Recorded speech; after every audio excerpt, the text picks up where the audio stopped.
To CPI people on the call as well. Thank you for joining us. We really appreciate it.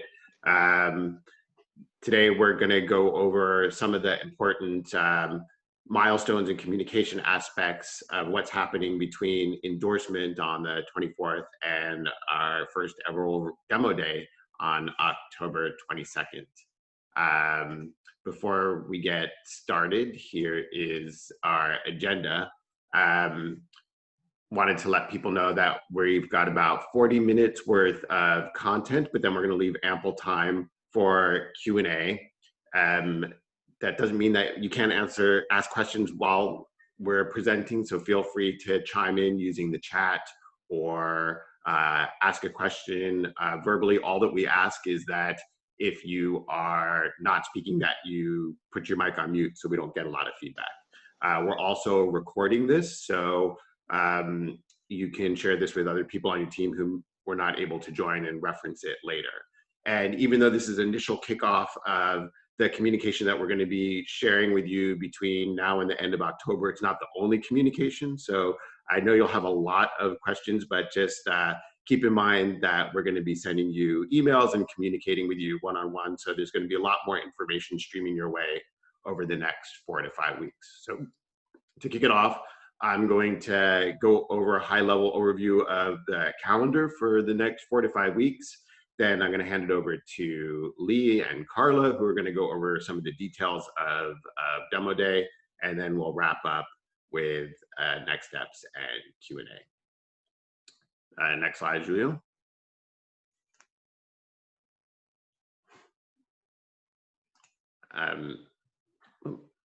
Sorry about that. So this is who's on the call today from the Comms and Continued Support team. I'm Rob Kahn. I'm on the comms team and I'm based in San Francisco. We also have Julio, who is in our Brazil office. We have Lee Madeira, who's based in Los Angeles, and Lee is spearheading our continued support team, and that's all the support that the lab provides to proponents after endorsement to make sure we're helping you be as successful as possible from coming from pilot, from endorsement to pilot. And then we also have Carla with us on the call today, also based in San Francisco, and she's an analyst with CPI and helps on the continued support effort here. So next slide. And before we dive into the details, I wanted to just go over this year's class for those of you that haven't followed it closely. We have 8 very strong instruments this year that are the class of 2020. And unless I'm mistaken, I think this is the first time you've all been together as a team focused on you. So I wanted to give a big round of congratulations to all of you, and make sure you're aware of who's leading each of these teams. I'm not going to go over all the instruments in detail. Those are on our website, and I encourage you to read about all the other instruments in this class because they're quite interesting and diverse. But just so you know who is going through this process with you, we have climate adaptation notes, and that are Jonathan and Heather. They're based in South Africa. We have the team from Instituto Conexus, and they're based in Brazil. We have our Green Street Africa team from GreenMax Capital Advisors, and GreenMax Capital Advisors has offices globally, but the core team is from their US headquarters and from their Nigeria office. We have the folks from Global Mangrove Trust. They're based in Singapore, but their initial pilot is going to be focused on India. And on the next slide, we have our team from Monetizing Water Savings based in Mexico. Rural Prosperity Bond, that team is being led out of a World Resources Institute office in DC, although their initial pilot is going to be based in Africa. Then we have our Sustainable Agriculture Finance facility, also from Brazil. And last but definitely not least is the Subnational Climate Fund Initiative, being led by our 20 regions of climate action out of their office in Geneva, and their pilot is based on urban centers globally. So a big round of applause for everyone. Thank you so much for all the hard work. We know it's a ton of work you've put in over the past 7 to 8 months to get to this point. I'm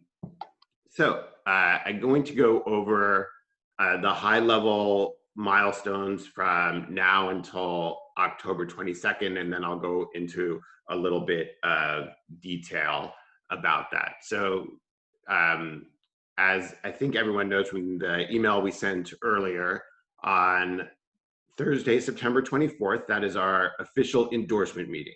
So that is when the lab members meet behind closed doors and make the ultimate decision on endorsing all 8 instruments. Pending that outcome, the following week, we will make our announcement on the endorsed instruments.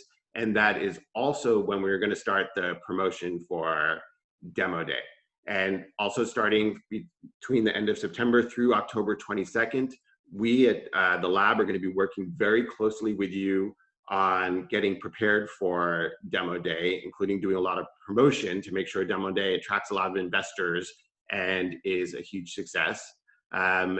After today, we're going to be sending you a lot more information about Demo Day, but we're aiming to have our initial practice sessions the week of October 5th. Then we're going to have a group call on Thursday, October 15th to go over the whole program. So that date is very important. You need to make sure you have at least one team member from each instrument on that call, because there's going to be a lot of logistic information. We're going to go over that. And then Demo Day on the 22nd. So here are some of the key aspects of that. Starting this week, as I mentioned, we're going to be streaming information to you on a regular basis. And of course, if you ever have any questions, you always feel free to reach out to us. But this week, we're going to send you information about the publicity we're doing around endorsement. And then the week after that, which is endorsement week, we're going to be preparing. So the lab, what the communications team is really focused on is getting as much visibility for you and for Demo Day. We're already working hard on building our communications, building our investor lists to make sure we get a lot of good visibility for you in this new virtual environment. So we're going to be doing as hard as we can to shine a light on you, and your job is to get prepared for Demo Day and amplify our efforts. That's the big picture of what we're talking about here. So as we're doing these efforts prior to our endorsement announcement, if you want to stream to us information about key contacts you may have that you want us to make sure we include in our outreach efforts, that's something that would be helpful to us. And we'll communicate more to you about that next week. And then, as I mentioned, the following week, that's the week of the 28th, we do our official endorsement announcement and kick off our promotion for Demo Day. The week of October 5th, we're going to be doing those Demo Day pitch practices. Those are one-on-one practices that we'll be doing with each team. If you want to reach out now to us to schedule those so it works well with your calendar that week, please do so. If we don't hear from you soon, we'll be reaching out to you. And then, as I mentioned, Demo Day on the 15th. And finally, before I hand it over to Lee, a few quick tips on getting the most out of the efforts that we're doing with regard to promotion.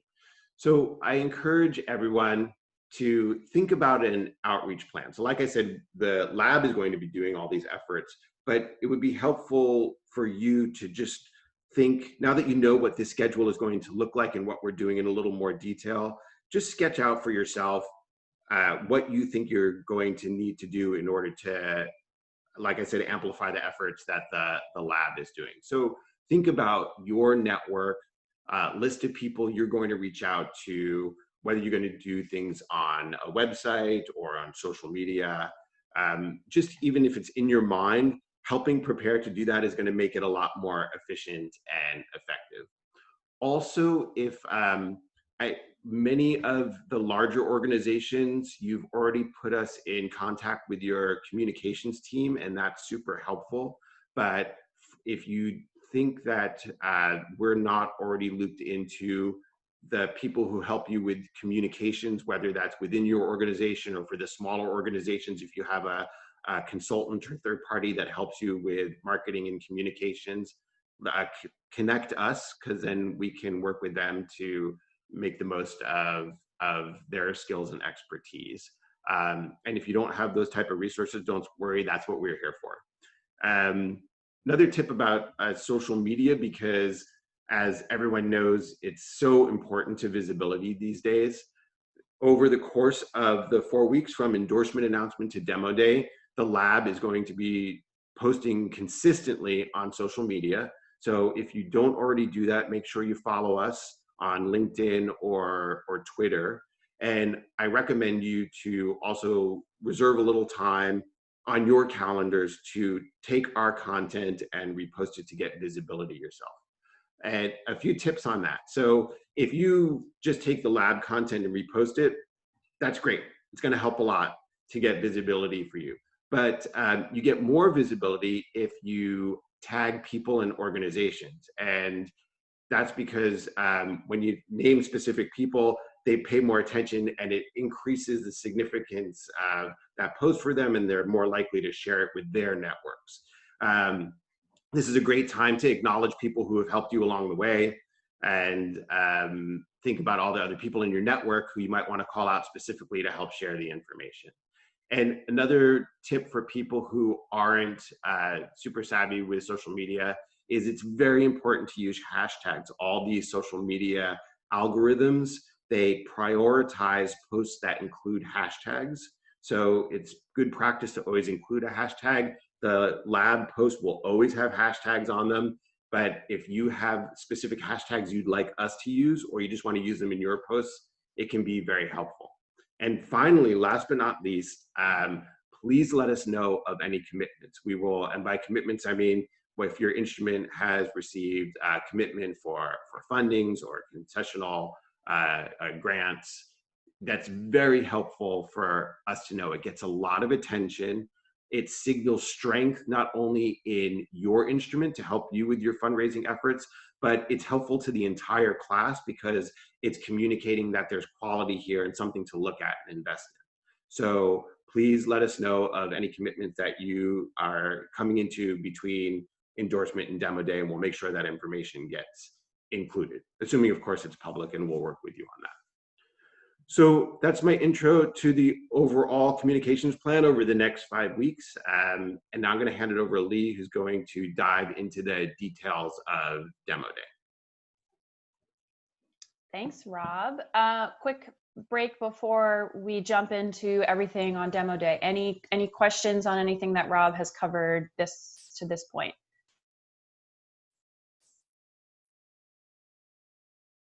Going once, going twice. Okay, great. Well, again, feel free to stop us throughout any part of this with any questions, and we'll also have time at the end. So demo day. This is the first time that Lab is doing demo day. We're mainly doing it because we want to make sure that you have all of the visibility and exposure that you would normally have in a lab cycle.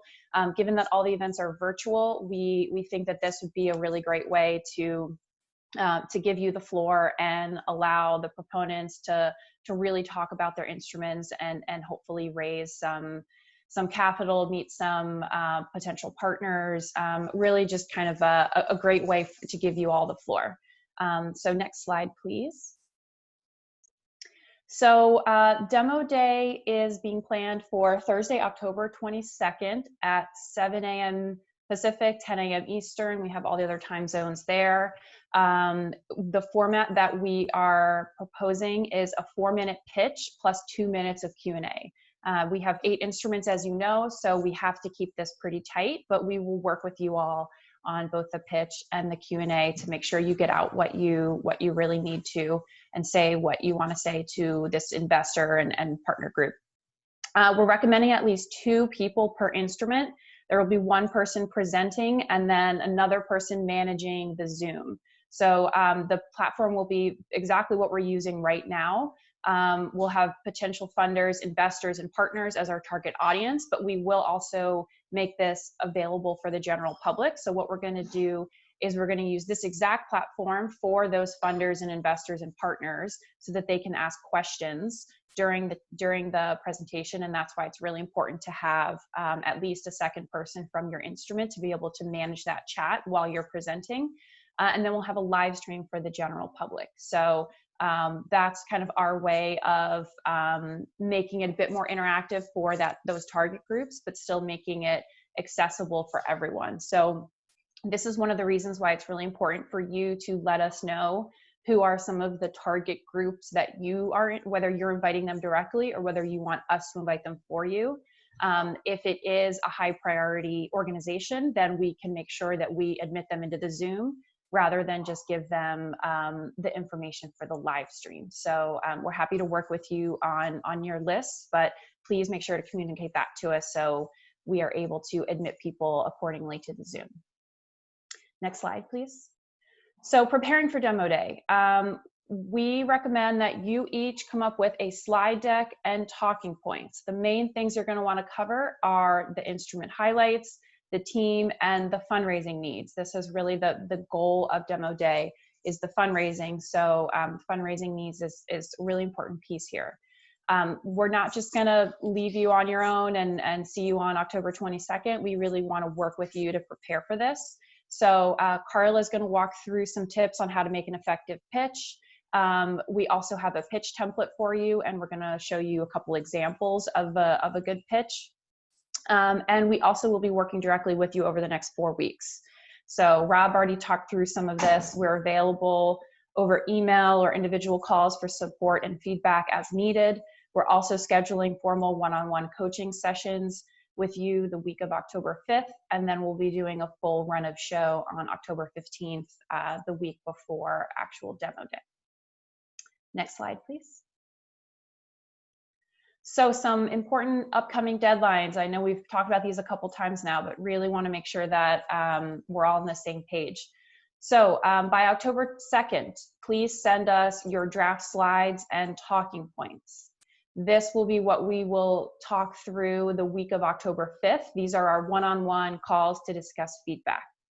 If you have it ready before then, before October 2nd, and you'd like to have the call before the week of October 5th, that's great.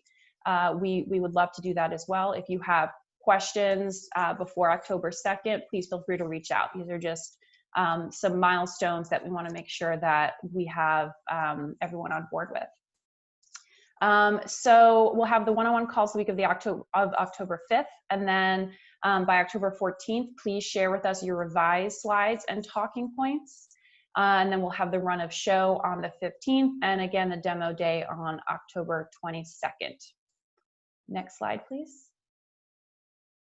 Okay, so that's it from me for now. Any questions on these deadlines or this process? And then I'll hand it over to Carla to talk about some tips for building an effective pitch.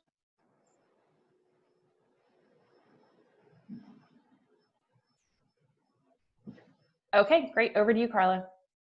Great. Hi, everyone. I'm going to give you some guidelines on how to build an effective pitch.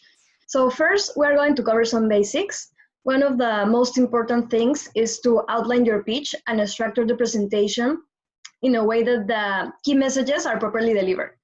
For that, it is important to define what are your key messages and overall, how will they come together to tell a story. There should be one concept per slide, and ideally end each slide with a takeaway. So think of something you want your audience to remember. As Lee already mentioned, you will have 4 minutes to do your pitch, which is more or less equivalent to 8 slides and 400, 450 words script. You can have talking points prepared or even a script of what you're going to say if that works better for you. In any case, the message should be short, simple, and compelling, and avoid too complex language or get too technical in your speech. Also, it is very important to practice and time yourself, so in that way you could be fully fluent and be on time. Next slide, please. So your visual presentation is as important as your speech, so having clear and engaging slides is key for a successful pitch. Important things to consider here are do not have packed slides full of words. Just one key message per slide is ideal, and definitely no more than 4. Keep it concise and easy to understand. Use graphics. Icons and images are great communication tools to deliver more impact. Have minimal text. Use bullets instead of complete sentences, and do not include any slide with text only, and definitely don't use paragraphs. Remember that people can't read and listen at the same time, so if something is in your slide, make sure you say it. And also when using graphics, walk your listeners through what the graphics said, or otherwise you risk dividing people's attention. Titles should be no more than 4 or 5 words, and keep in mind that not all slides need to have titles. So for example, slides with table or graphics, you can just let those speak for themselves. And finally, try to not use font size less than 20 points. Next slide, please. Other important notes are try to avoid distractions. So for example, do not bold random words or add unnecessary text. Always include sources. And in this case, the font size could be as smaller as 8 points. And for the purpose of this presentation, do not include appendices. You only have 4 minutes to deliver your pitch, so make sure you highlight the most important things in there.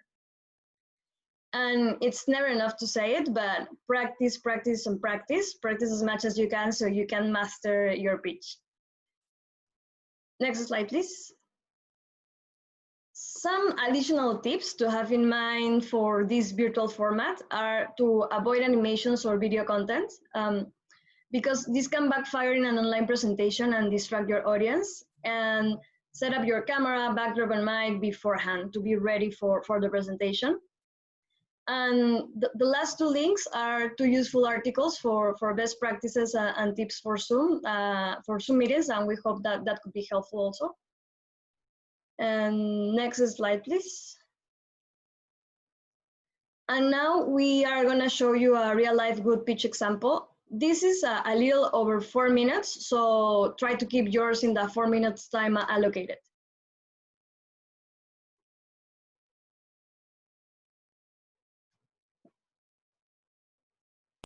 We are just gonna app where you can join the app and select question and answer for the speakers. Thank you. Great, thank you very much, and thanks all the speakers beforehand.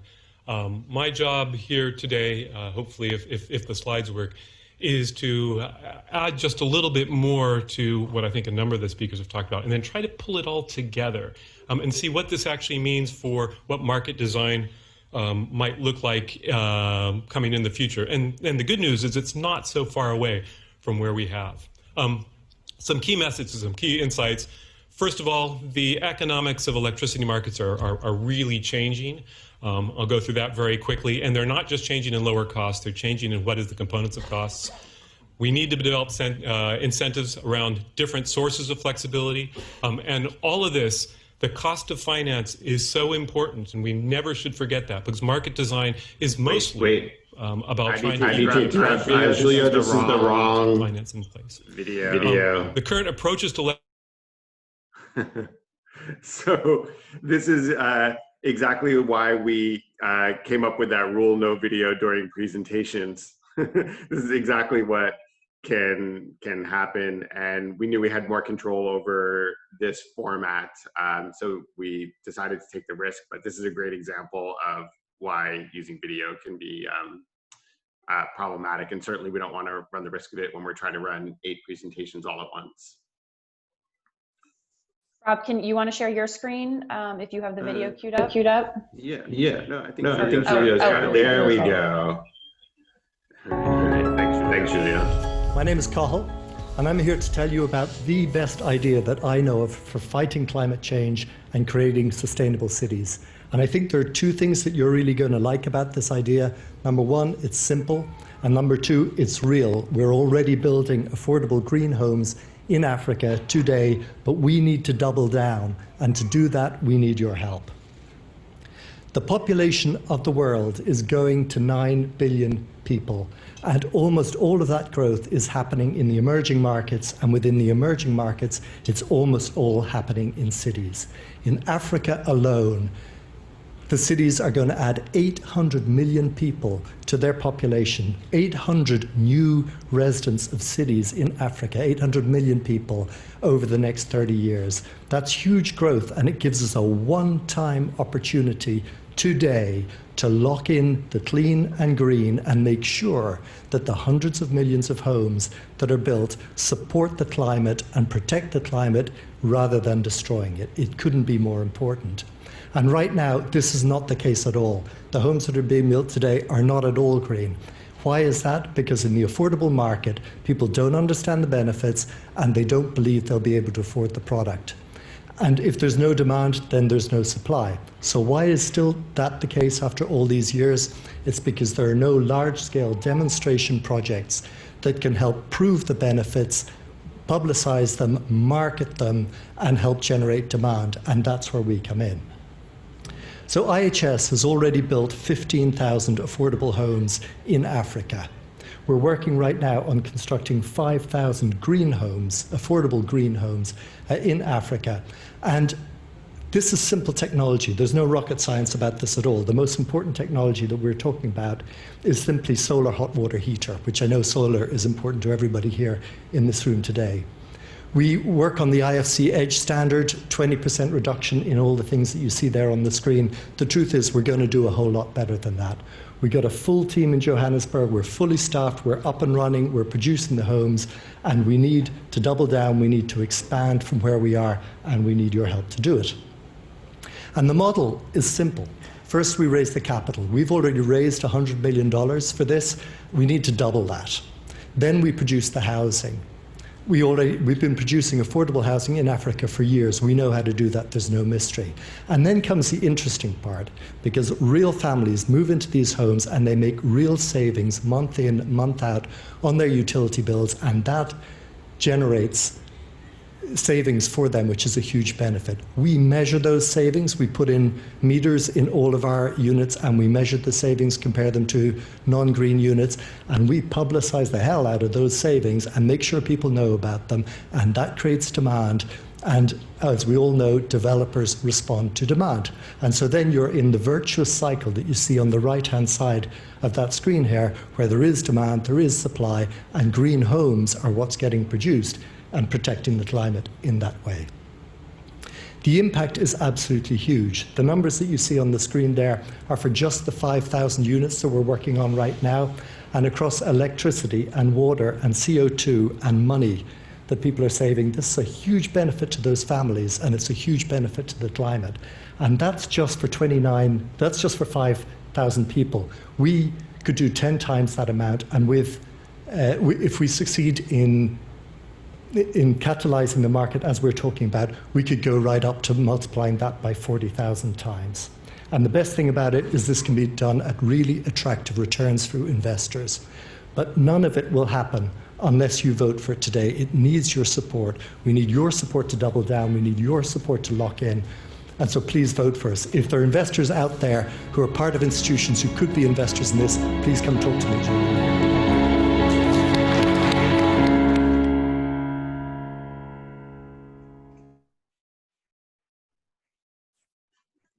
So Lee is going to pick it up again, but an important note there. I noticed that Oscar music keyed up when he ran out of time. So we're going to also be very hard about the timeline. So you're going to, like Carla said, practice, practice, practice. We'll have to put together a playlist, Rob. Okay, great. So Julio's going to get the slides back up in a second, where I'm going to walk through our pitch template that we created for you all, as well as an example of how to use that pitch template. But before we do that, does anyone have any questions or any comments on what you liked or didn't like about that video example?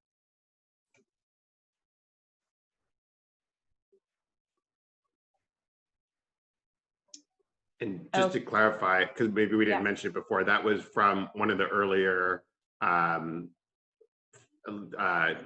that CPI ran. It's called the Fire Awards. That was the precursor to the lab. So we just didn't pick a random investor pitch. It was actually lab-related content. Yes, good point, Rob. Great. Okay, so we're going to walk through a proposed pitch template. You can use whatever you like. This is just our way to help give you some guidelines. The pitch itself is 6 slides of content, as well as an intro slide and a closing slide.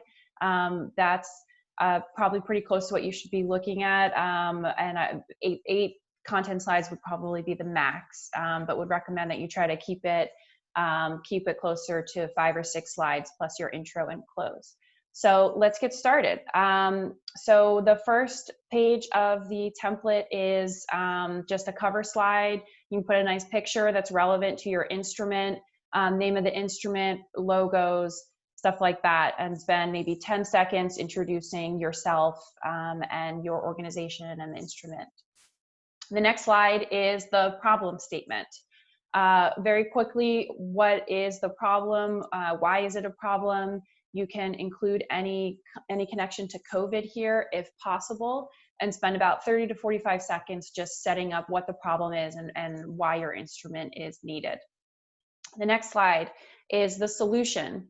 So this is about 45 to 60 seconds. You can spend a little bit more time here. Make sure you start with a summary or the name of your instrument, and you can add some bullet points or visuals or icons, whatever it is, that explains the instrument, the value proposition, what the goal of the instrument is, any relevant information like pilot project, and what makes it unique and innovative. Now, I know that's a lot of different things for 45 to 60 seconds, so you don't have to hit on every single one of those, but figure out what is most important about your instrument to enable the audience to understand what it is you're trying to do and why they should care. The next slide is impact. So you just said what the problem was, how your solution is going to address that problem. Well, what is the impact of that solution going to be? This should be about 30 seconds. You can keep it pretty high level for the social and environmental impacts that your instrument will create. You can use the SDGs or your own framework. Try to give some numbers, but put them in context. I remember the MWS instrument. I'm going to get the numbers wrong, but I was reading in the report, the water savings was the equivalent of like 10 football fields or something like that. Things like that are really helpful to bring numbers in context. The next slide is the team. Thank you, Julio. This is where you should say why you are the right people to be bringing this idea to market. So have some pictures or logos, a little bit of context for your expertise and why you have credibility as a team. And again, this should be about 30 seconds. The next slide is go to market. So you just said what the problem is and how you're going to address it, what the impact of that will be, and why you're the right people to be addressing this. So the next part is how are you actually going to implement this? So you can talk about where you are now in terms of pre-pilot, pilot, whatever it is, what kind of milestones you've already reached, and then what kind of milestones are left for you to achieve. Be really helpful if you can include a COVID-19 consideration. So if given how you are incorporating the current COVID context into your go-to-market plan, we don't have time to do a full slide on COVID, but if you have some connection to COVID here, or you want to make sure that you're at least keeping the environment in mind, you can add a sentence about how this connects to the current COVID environment. This should be about 45 to 60 seconds. The next slide, so this is just another format of the go-to-market strategy. Feel free to use either or to create your own. And then the final slide is your kind of your takeaway. Next slide, please, Julio. Thank you. So if you remember from the video we just showed, he ended by talking about how people can get engaged, how they can support. So this is where you want to make it really clear what your ask is. Spend 30 seconds to talk about your capital needs and uses, that be really clear about what type of investment you're seeking, whether it's grants or whether it's loans or equity, whatever it is, what that money is going to be for, what kind of timeline you're looking at. If you have other requests like partnerships or something like that, you can include that here, but this is really like the big ask. Everything up to this point is leading up to this slide where you talk about what you're looking for from the audience. And then finally, the last slide, this is just your closing slide, maybe 10 seconds here. Say thank you, really important, put your contact information. Again, not everyone will be in the Zoom. Some people will just be on the live web stream. So we wanna make sure everyone has your contact information. Name of the instrument on the right, another logo. This is gonna look very similar to your introductory slide, but make sure that you have your contact information. So that's it. 4 minutes goes by really, really quickly. I'm going to show you how we applied that pitch template to an instrument from last year's cycle, and then I'll pause for questions. So blockchain climate risk crop insurance. So we took that intro slide. We have a picture that's relevant to the instrument. We have the name of the instrument as well as logos for the lead partners. On the next slide is the problem. We kept it really simple. There's two pieces to the problem, so we wanted to make that really clear. We have some strong imagery that helps explain it instead of just words, and then we have a takeaway at the bottom. This slide probably even is a bit text heavy. I wouldn't have any more words than this, and I would even try to cut it down if possible. The next slide is the solution. So we have a nice appealing picture. We have a big title at the top that tells you the solution is the blockchain instrument. We have a box on the right that explains why blockchain index insurance is part of the solution, and then a small takeaway at the bottom in the blue box that says exactly what this is going to do for farmers. Next slide is the impact. We say we're going to have more insured farmers, and these are the benefits that we will see from having insured farmers. We have a quote from a reputable source, and then all of the SDGs along the bottom. Probably don't have time to walk through all of them, but you have them on the slide. Everyone's familiar with them. You can use the time instead to focus on the specific impact to the farmers. The next slide is the partnership. So if you recall from the template, we called this slide the team. In this situation, because it's 3 different organizations, it's probably too much to talk about each different person. What's really most important here is what each institution within the team is doing and how they come together to provide a really holistic approach to this problem. So we have the logos for each, the contact information at the bottom with their website, and we talk about specifically what each one does.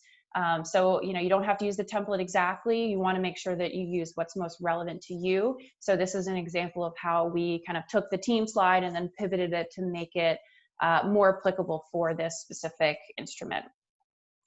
The next slide is the go-to-market strategy. So here we talk about some of the milestones we've already hit, like a pre-pilot, talk about what's coming next. And we have a point in the corner about helping farmers transition to a digital supply chain. So that's a connection to COVID. And then finally, the big ask at the end, the funding opportunities. They want $800,000 of grants. So we make it really, really clear that that's exactly what they're looking for. On the right-hand side, we have exactly what that money is going to be used for. And then at the bottom, 300,000 policies, that's the impact of what that $800,000 will get you. So again, just keeping it really short and really clear what it is that they're asking for. And then the final slide is just the quick thank you, very similar to the intro slide. And we have the name and contact information of the person that you can reach out to if you want to talk about partnerships or funding or anything else. So that's it. That's the template and how we applied this to an instrument. We'll be sharing these slides with you after the webinar, so you can feel free to use any of this formatting or to create your own. So we just have some final next steps, but before we jump into that, I'll pause to see if anyone has any questions or comments up until this point.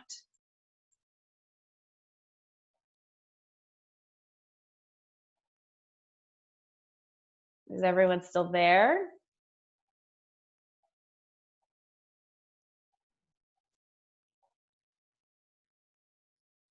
No questions? Okay, so Rob and I are going to get perfect presentations in a couple weeks, and they're going to be ready to go.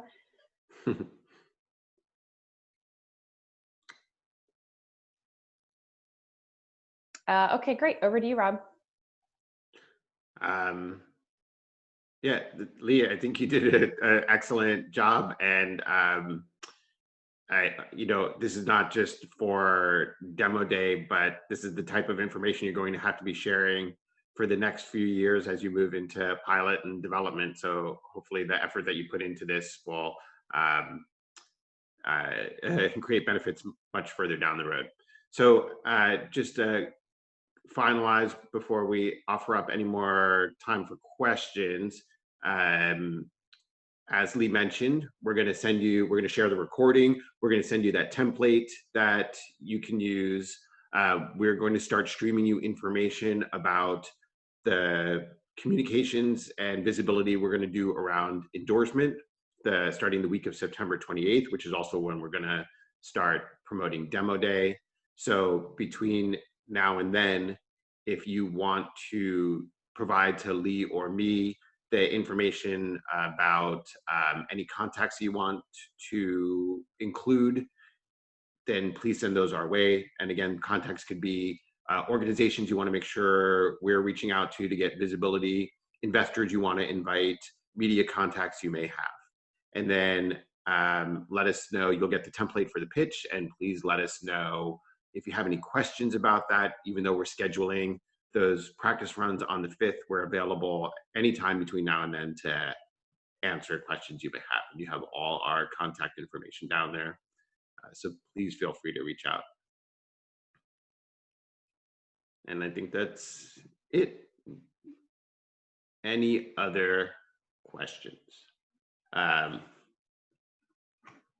see there's some going on in the chat. But yes, we will absolutely share the template and the recording after today's webinar. That was one question we had in chat.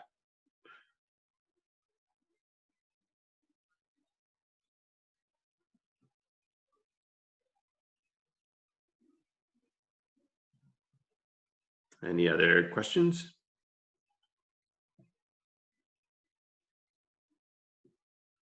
All right. Well, thank you everyone for joining us today. We really appreciate it because we know this was spanning anywhere from very early in the morning to very late at night. And the four of us here have been behind the scenes, but watching very closely about the development of these instruments over the past 7 months. It's just been remarkable. We're already getting very positive feedback from lab members about how these instruments have developed. So looking forward to working with you on the next steps. Thank you, everyone. Bye now. Bye. Thank you. Bye. Thank you. Bye. Thank you. Bye. Thank you. Bye, everyone.